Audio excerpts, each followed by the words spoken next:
누구인지 한번 알아맞혀 보세요. 네덜란드의 철학자로 좀 어려울 수도 있지만 포기하지 마시고요. 끝까지 가면은 알 수도 있을 것 같습니다. 시작합니다.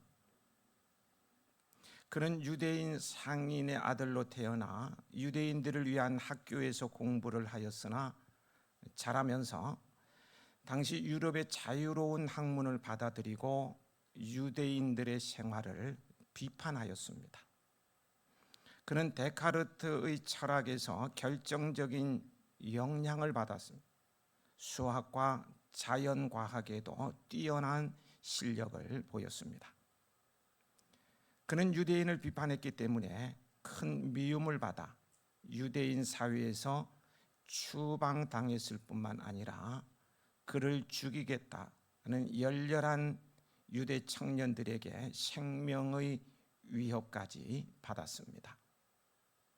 그는 먹고 사는 문제를 해결하기 위하여 안경알이나 유리 렌즈를 갈아주는 당시로서는 천한 일을 숨어서 해야만 했습니다. 이런 어려운 생활을 하면서도 그는 공부를 게을리 하지 않아서 자신의 책을 쓰기도 하였습니다. 이런 그의 모습을 보며 주변 사람들은 걱정하고 수군댔습니다.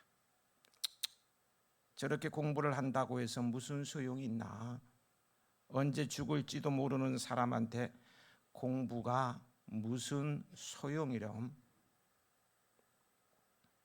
하지만 그는 그런 걱정에도 별로 개의치 않았어요. 다만 이렇게 말했을 뿐입니다. 비록 내일 지구의 종말이 온다 할지라도 나는 한 그루의 사과나무를 심겠습니다. 누구입니까? 스피노자가 지구의 종말을 바라보면서 한 말은 아닙니다만 종말의 시대를 살아가는 우리에게 이 말은 시사하는 바가 매우 크다 하겠습니다. 여러분에게 내일 지구의 종말이 온다 해도 오늘 한 그루의 나무를 심으시겠습니까? 심을 수 있겠습니까? 라는 질문을 던지면서 본문으로 들어갑니다. 본문은 임박성에 대한 어떤 때가 가까이 다가오고 있다는 말씀으로 시작되고 있습니다. 군대에는 5분 대기조라는 것이 있습니다. 비상사태가 났을 때 5분 안에 전투에 임할 수 있도록 모든 것을 준비해 놓고 전투화도 벗지 않은 채로 잠을 자는 소대를 말합니다. 오늘 본문은 예수님의 재림을 기다리는 성도의 자세가 어떠해야 하는지에 대해서 일깨워주고 있어요. 그 가운데 35절부터 38절은 결혼잔치집에서 돌아올 주인을 기다리는 종의 자세에 비유하여 교훈하신 말씀입니다. 먼저 35절 36절에 보면 예수님께서는 허리에 띠를 띠고 등불을 켜고서 주인이 돌아와 문을 두드리자마자 곧 잠시의 머뭇거림이나 망설임이 없이 말이에요, 곧 열어주려고 기다리는 사람과 같이 되라고 하셨습니다. 함께 읽어보실까요? 35절 36절입니다.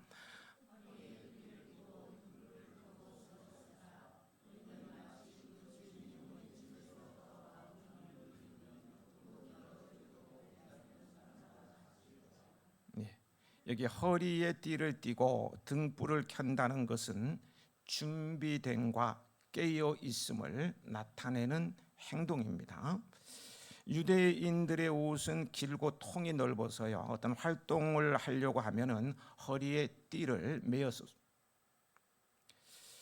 당시 결혼 잔치는 지금도 마찬가지 입디다마는 가보니까 결혼 중동 지방에는 결혼 잔치는 밤에 열렸기에 결혼 잔치를 마친 후 늦은 밤이 되어 주인이 집에 도착할 때 문을 열어주는 종이 된다는 것은요, 매우 현실적인 이야기입니다.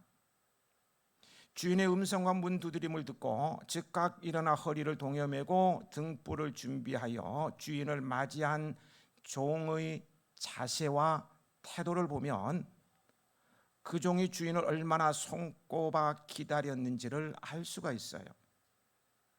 전혀 준비 안 돼 있다가 당황해하는 사람도 있을 수 있겠고요. 주인을 존경하고 사랑하고 오심을 기다리고 사모한다면요, 밤새워 가면서 기다리게 될 것이고요, 발자국 소리만 들려도 달려나가게 될 것입니다. 주인을 기다리는 종의 모습에서요, 예수님께서는 마지막 때를 살아가는 우리에게 주인을 기다린 종과 같은 영적 경각심을 가지고 살아갈 것을 권면하십니다. 지금은 마지막 때라고들 하죠. 이 비유는 마태복음 25장 1절부터 13절에 나오는 열처녀 비유와 유사합니다. 열처녀 비유 다 아실 거예요. 하지만 열처녀 비유가 등을 밝힐 기름을 준비해야 하는 준비성을 강조하는 반면요, 본문의 비유는 주인이 돌아오자마자 지체하지 않고 문을 곧 열어주어야 하는 신속성을 강조하는 점에서 차이를 보이고 있어요. 본문에서 예수님께서 말씀하신 것처럼 주인이 문을 두드리자마자 지체하지 않고 곧 문을 열어준다는 것은 그 종이 언제라도 주인이 돌아올 것을 대비하고 있어야만이 가능한 일이었어요. 이는 우리들에게요, 언제나 주님의 재림의 임박성을 의식하고 살아야 한다는 것을 교훈해 주고 있습니다. 주님 오늘 오실 수도 있고 10년 후에 오실 수도 있고 100년 후에 오실 수도 있겠죠. 그러나 또 생각해야 될 것은 개인적인 종말, 나의 죽음을 주님께서는 아시죠. 그 죽음의 순간이 언제 일는지 우리는 알 수가 없기 때문에 죽음을 준비해야 합니다. 오늘 주님께서 내 영혼을 부르시면 아멘, 아멘 하고 갈 수 있어야 된다는 거예요. 잠깐만요, 저거 회개도 못하고 어쩌고저쩌고 하면 그런 기회가 주어지지 않는다는 것이죠. 오늘 저와 여러분들은 주님의 재림에 대한 신앙이요, 교리적으로만 머물러 있는 것이 아닌지 돌아보고 늘 깨어 있어 주님께서 문을 두드리시면 언제라도 곧 열어드릴 수 있는 충성스러운 종들이 되어야 합니다. 그런 자세가 되어 있지 않다면 화석, 돌멩이 말이에요. 굳어있는 돌멩이, 화석화된 신앙이요, 교리적으로만 머물러 있는 신앙입니다. 죽은 신앙이라는 거예요. 임박성, 주님께서 바로 오실 것이다, 이 임박성을 느낀다면 절대로 그렇게 대자로 들어 누워서 잠자면서 새벽기도 안 나오지 않을 것이고, 그죠? 생활에 매여서 짠전긍긍하면서요, 신앙생활에 합리화를 할 수 없습니다. 주인이 올 때까지 깨어있는 종에게 주인의 칭찬이 들립니다. 37절 38절입니다. 같이 읽어보시겠습니다.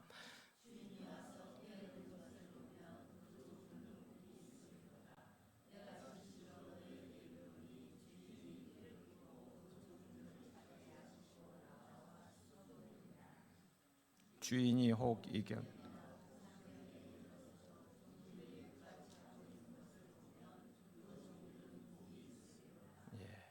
거기 이경이나 삼경은요 한밤중이나 새벽을 의미합니다. 주인이 보기에 자신을 기다리느라 잠을 이겨가며 기다린 종이 여러분 얼마나 믿음직스럽고 대견하겠습니까? 모두가 잠자고 있는데 끝까지 잠을 이겨가면서 기다리는 종 보기만 해도 믿음직스럽고 대견스럽게 여겨질 거예요. 그래서 주인은요 일반적으로 하지 않는 일들을 합니다. 그것이 뭐예요? 뭐라고 나와 있습니까? 그것은 주인이 자신을 기다린 종을 위해서 수종든다는 거예요. 수종이란 남을 따라다니며 시중드는 것입니다. 종들이 주인을 따라다니면서 휴지를 뱉으면 휴지 받고 물 가져오라면 물 가져오고 뭐 이런 거죠. 수종드는 것을 말해요. 주인이 그렇게 한다는 거예요. 거기 30절, 37절 후반부를 세 번역으로 보면은요, 그 주인이 허리를 동이고 그들을 식탁에 앉히고 곁에 와서 시중들 것이다. 오늘날도요, 이것은 주종 관계의 상식에서 크게 벗어난 충격적인 행동입니다. 어떻게 이렇게 할 수가 있겠어요? 주인이 이런 파격적인 행동을 하는 이유가 무엇일까? 우리는 질문을 던져봐야 합니다. 왜 상식에 벗어난 일반적으로는 도무지 생각하지도 못하는 일을 주인이 하고 있을까요? 네, 자신의 사명이 주인을 기다리는 것임을 알고 모든 삶과 생각을 집중한 종에게 최고의 보상을 주기 위함입니다. 주인은 단순히 종을 인정하는 것을 넘어서 종의 존재 자체에 대한 위로와 보상을 주고 있습니다. 종의 입장에서는 최고의 위로와 보상을 받고 있는 거예요. 이보다 더 좋을 수는 없습니다. 내가 평생 주인의 시종을 들면서 살았는데 완전 역전된 거예요. 주인이 나의 시종을 들고 나의 필요를 채워주고 말씀만 하시옵소서, 제가 순종하겠습니다. 그런 자세로 수종을 들어주니 이보다 더 좋을 수는 없는 거예요. 얼마나 사랑과 은혜가 넘치는 주인입니까? 우리가 기다리는 주님은 이처럼요, 세상의 논리로는 설명되지 않는 분이시며 우리의 기대 이상으로 채워주시는 너무나 좋으신 분입니다.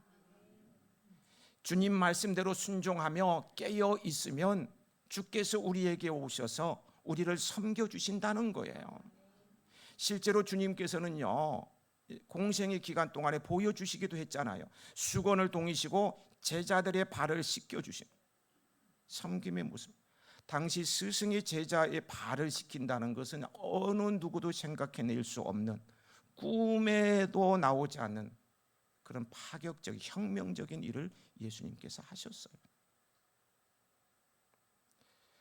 그래서 거기 38절에요, 주인이 밤중이나 새벽에 오더라도 종들이 깨어 있는 것을 보면 그 종들은 복이 있다 라고 말씀하시는 것입니다. 깨어 있는 성도가 되시길 축복합니다. 주인을 기다리는 종으로서 우리가 갖춰야 할 자세는요, 문을 두드리는 주인을 기다리는 충성스러움과 동시에 재산을 탐하는 도둑을 방지할 수 있는 지혜가 필요합니다. 주인과 도둑은 찾아오는 시간으로 구분되지 않습니다. 주인도 도둑도요, 집안 사람이 가장 느슨해지기 쉬운 밤 2경이나 3경에 올 것입니다. 깊은 수면의 시간, 모두가 캄캄한 어둠에 잠식되어 가는 순간, 가장 깨어나기 힘든 고됨의 시간에 주인도 도둑도 찾아올 것입니다. 39절 40절을 같이 읽겠습니다.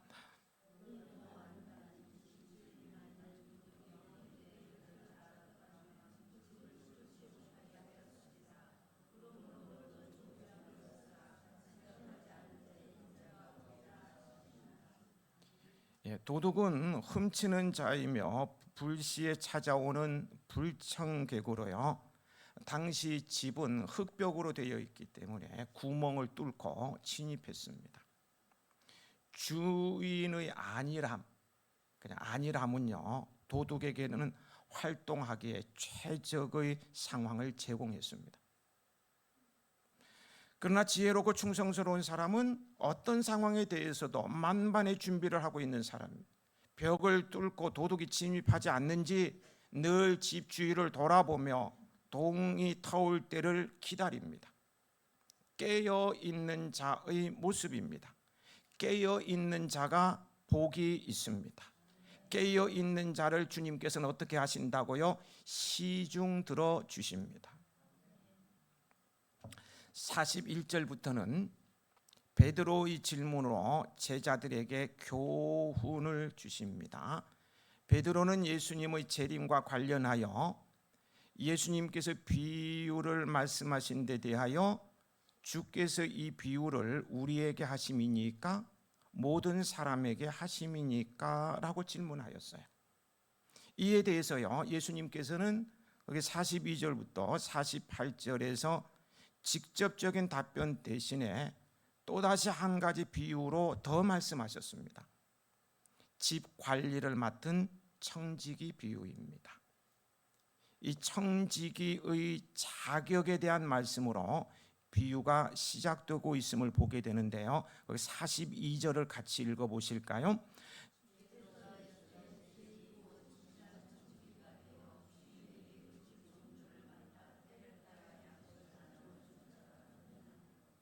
주님께서는 청지기의 자격인데요. 주님께서는 누구를 찾으십니까? 지혜 있고 진실한 청지기를 찾으십니다.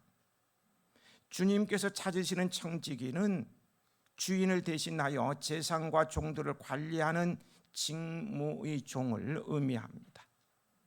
주인의 모든 소유를 총괄하여 맡은 종에게 요구되는 자격은 지혜와 뭐예요?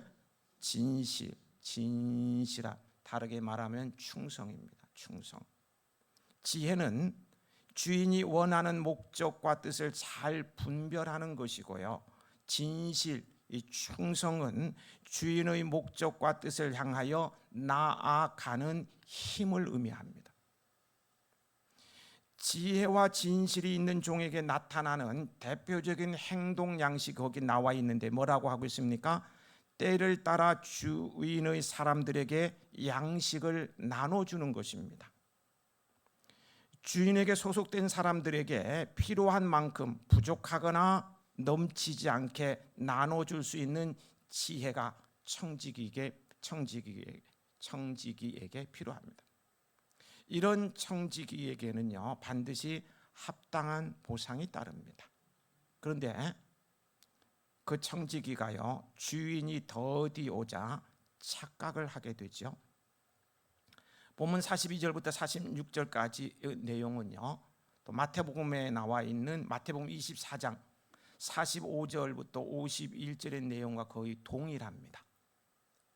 주인의 소유를 맡은 종이 그 마음에 생각하기를 주인이 더디 오리라 하여 남녀 종들을 때리고 먹고 마시고 취해 있었어요. 선한 청지기로 채움을 받았는데 악한 청지기가 된 거예요. 같은 종인데 직분을 받았다고 해서요, 주인이 더디 오니까 똑같은 동료인 종들을 두드러 패고 혼자 먹고 마시고 취해 있었다는 거예요. 주인이 돌아와 그런 종의 모습을 본다면 여러분 얼마나 괘씸하고 못마땅하겠습니까? 그래서 주인은요, 그런 종에게 책임을 묻고 거기에 상응하는 벌을 내리게 된다는 내용입니다. 그러나 47절, 48절은요, 마태복음에는 없고요, 누가복음만의 독특한 기록입니다.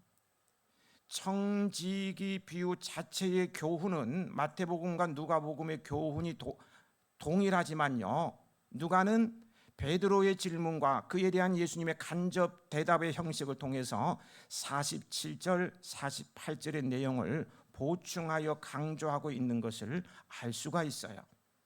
그러면 이 누가가 강조하고 있는 47절, 48절에 주는 교훈을 우리는 귀담아 들을 필요가 있어요. 한번 보겠습니다. 함께 먼저 읽으실까요? 47절, 48절입니다.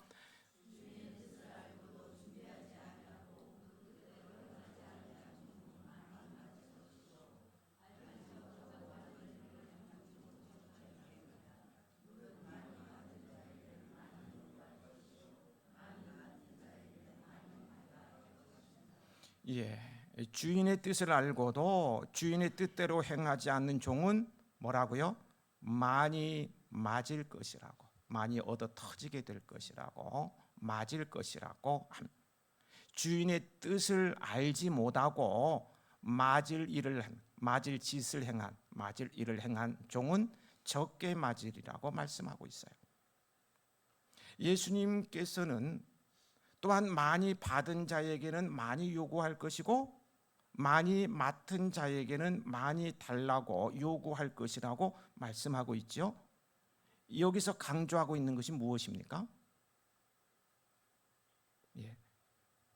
우리가 예수님께로부터 받은 특권이 크면 클수록 그에 따르는 책임과 의무 또한 크다는 거예요.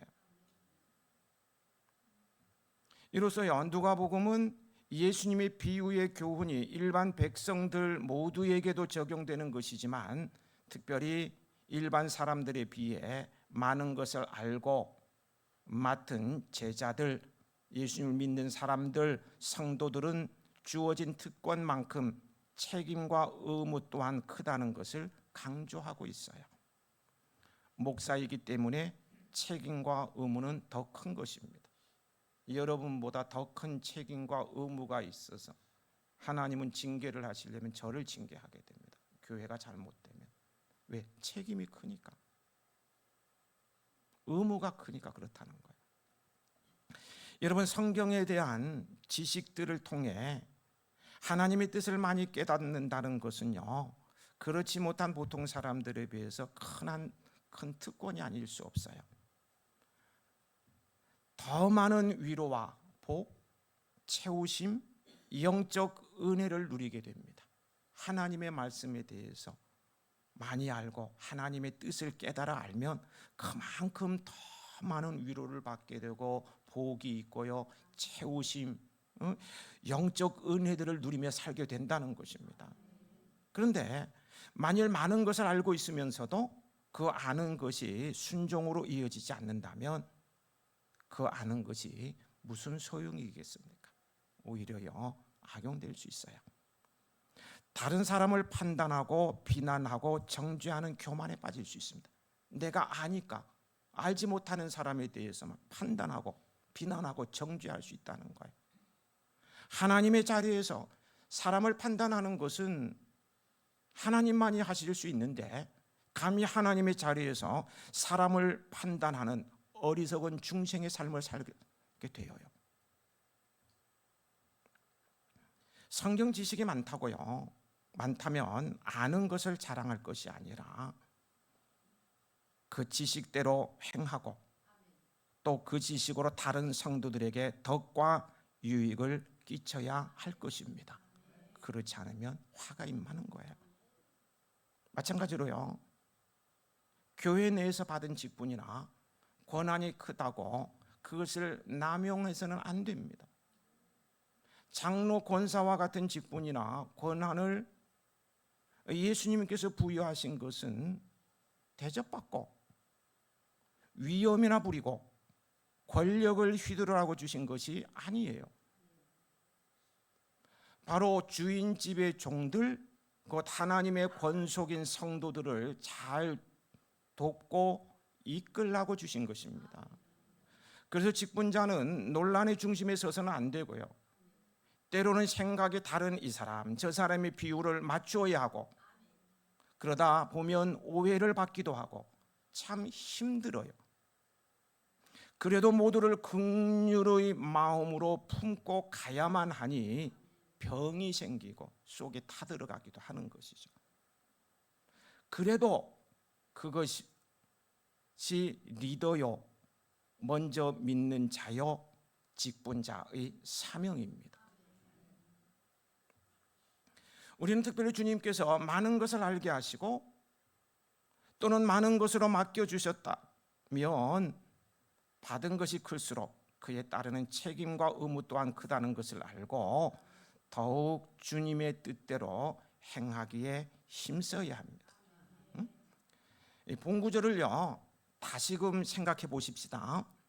거기에 주님의 뜻을 알지 못하고 맞을 일을 한 종, 맞을 일을 행한 종은 적게 맞으리라고 말씀하십니다. 이 말씀은요, 물론 받은 것이 큰 자가 의무와 책임도 크다는 것을 강조하는 말씀이지만요, 뒤집어 보면 받은 것이 적은 자도 그 책임과 의무를 면할 수는 없다는 것을 가르쳐 주는 말씀입니다. 모르는 것이 면책 사유가 되지 않는다는 거예요. 성경 지식과 관련해서 볼 때요, 성경을 적게 알았다고 주님의 뜻에 불순종한 삶을 정당화할 수는 없어요. 그렇다면 많은 사람들은 오용하게 성경을 안 읽을 거예요. 신앙생활 안 할 거예요. 왜? 아는 것만큼 벌 받으니까, 의무가 있으니까. 그런 게 아니라는 거예요. 적게 알았다고 주님의 뜻에 불순종한 삶을 정당화할 수는 없어요. 나는 모르니까, 나는 새신자니까 이게 통하지 않는다는 거예요. 비록 성경 지식이 짧고 또 주님의 뜻을 깨달은 것이 적다고 하더라도 알고 깨달은 만큼은 힘써 행해야 하기 때문입니다. 교회 직분과 봉사와 관련해서도 마찬가지입니다. 직분이나 봉사를 맡은 것이 적다고 해서 충성하지 않은 것을 정당화할 수는 없어요.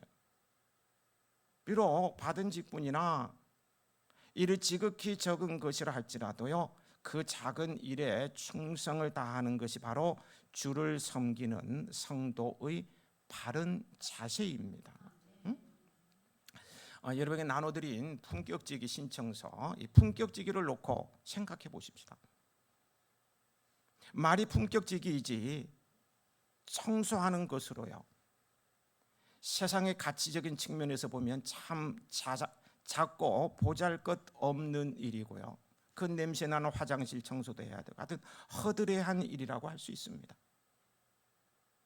그런데도 그리스도의 몸된 교회인 성전을 아름답게 보존하는 품격지기로 봉사하는 것을 아주 자랑스럽게 생각하며 자원하여 나서는 사람이 있는가 하면 그것은 직분자들이나 해야지 뭐, 나 같은 교회 나온 지 1년밖에 안 된 사람은 뭐 그거 할 일이 아니야 하고 외면해 버린다거나, 나 같은 높은 직분을 맡으신 분이 그런 허드레한 일을 해서야 되겠냐 하고 아무것도 하지 않는다면 성도로서의 바른 자세가 아닙니다. 제가 너무 비약했나요? 내가 할 수 없을 수도 있어요. 내가 할 수 없으면 어느 노 권사님, 노하니까 노시성을 가진 권사님이 아니고 연세가 많이 들어서 일을 못하시 노 권사님처럼 음료수를 사다가 청소하는 사람에게 주면서 아이고 나는 일을 못하는데 이렇게 해줘서 고맙구먼, 이렇게 격려하는 것 참 좋은 일 아닐까. 주님은요, 지극히 작은 일에 충성하는 자에게 큰 일도 맡기시고요, 큰 일을 감당할 수 있도록 능력과 지혜와 믿음과 건강과 환경도 만들어 주십니다.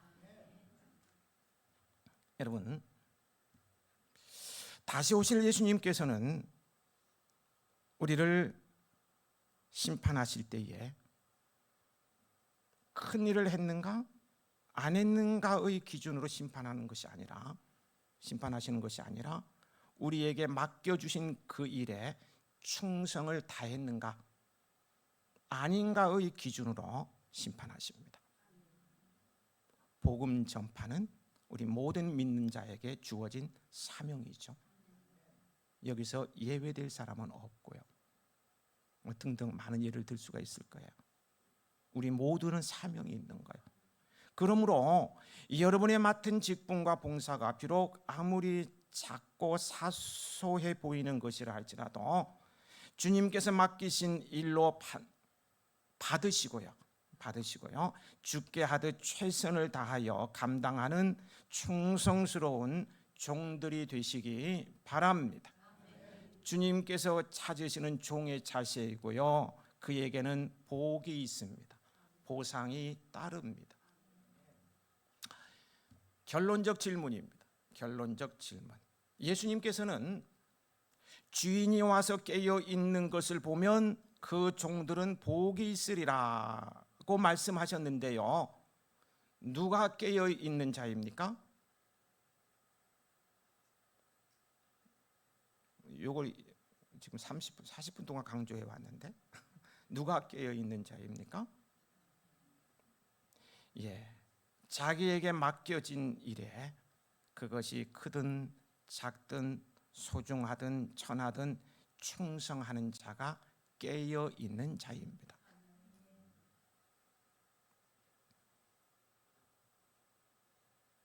깨어 있는 자로 살아가시기 바랍니다.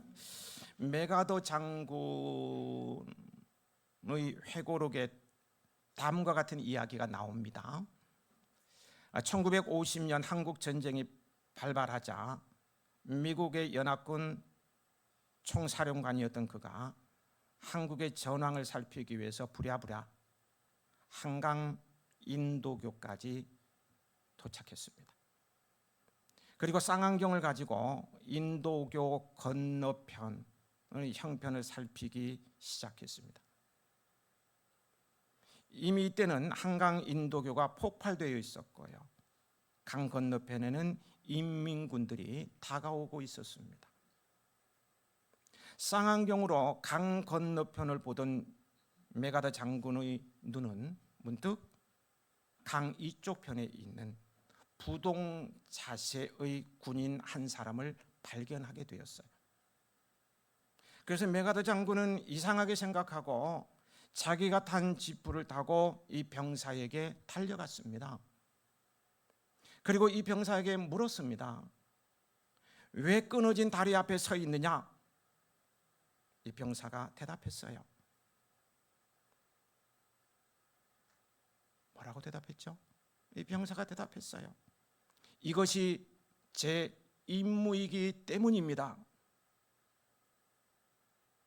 메가더 장군은 이상하게 생각하고 다시 물었습니다. 그러면 언제까지 여기 서 있을 작정인가? 이때 이 병사는 여전히 부동자세 대답했습니다. 부동자세. 새로운 명령이 하달될 때까지입니다. 새로운 명령이 하달될 때까지. 전세는 위급하고요. 지휘계통은 무너졌고요. 지휘관들도 도망하는 형편에서 저기 바로 코앞에 와 있는데도 도망칠 생각을 하지 않고 끝까지 자기 위치를 지키는 이 병사의 철한 군인 정신을 목격한 메가더 장군은 감동했습니다. 그는 말합니다. 이런 군인이 있는 나라는 절대로 망하지 않을 것이다. 거기에 감동을 먹은 메가더는 그날로 당장 미군 병력의 출동 명령을 내리고 유엔군이 참전하도록 명령을 내렸습니다. 그것이 바로 한국의 전투를 뒤집어 놓은 결정적인 계기가 되었던 거예요. 그것이 뭡니까? 한 병사. 이것이 제 임무이기 때문입니다. 새로운 명령이 하달될 때까지입니다. 이것이 계기가 되어서 전쟁이 뒤집어졌다는 것입니다. 끝까지 변함없는 충성은 여러분 기적을 만들어 냅니다. 여러분, 우리는 다시 오시겠다고 말씀하신 예수님의 다시 오심을 기다리는 사람들입니다. 그분은 초림 때와는 달리 왕으로 이 세상에 오십니다. 따라서 우리는 왕을 기다리는 사람들입니다. 왕이 돌아오시기를 기다리면서 끝까지 충성되게 주님께서 맡겨주신 일들을 하면서 살아가는 사람들입니다.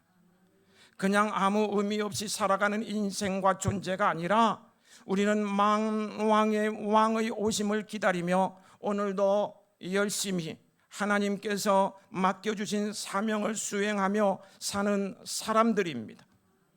세상에 뭐 이런저런 소리에 휘둘리지 말고 바보처럼 우직하게 맡겨진 일에 충성하며 만왕의 왕을 기다리는 여러분이 되시기 바랍니다. 사람의 말에 부안내동하지 말고 끝까지 주님만 바라보며 끝까지 주님께 충성하는 여러분이 되시기 바랍니다.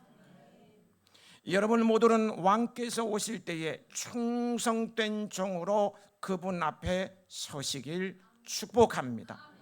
주님께서 감동하십니다. 복이 있습니다. 내가 죽도록 충성하라, 그리하면 내가 생명의 관을 내게 주리라. 아버지 하나님, 마지막 때를 살아가는 저희들입니다.